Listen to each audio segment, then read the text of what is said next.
Kelu yani spray yenunzi.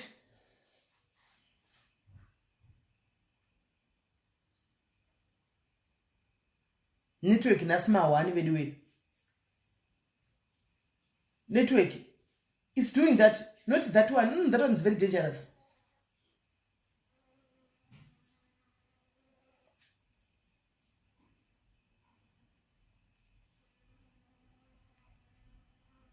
Network nasma wani guys.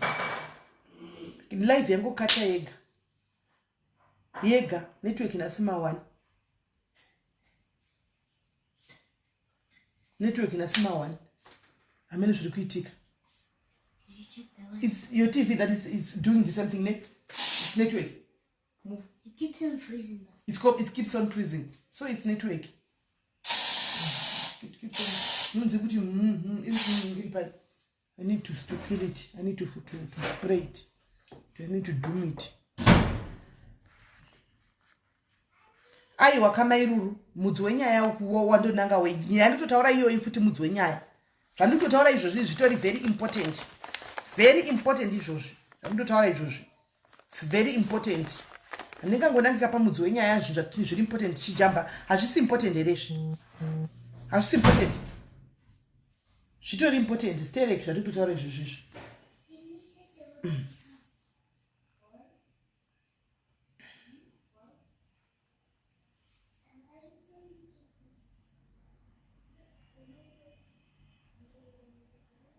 Network nasiri kunetsa. Aiwa handishandisa hangu rain Anita but iyo yatoshandisa nhasi yakatooma chaiko. Nhasi yakati inga tinosongota malive edu zvakanaka tichingopedza but nhasi hayo kuti tira mashura chaiko. Hamine kuti chi kuti month end kana kuti chi hamine zviri kuita kuti shirudzi. Amen.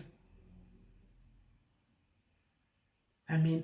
Anzi ndinge something police but tatatodarika kanyaya yemanigikiri. Vicky, good Vicky. Very good Vicky Dove. Good Vicky. Vandanya ya SMS 103 to 37304. Good Mfana.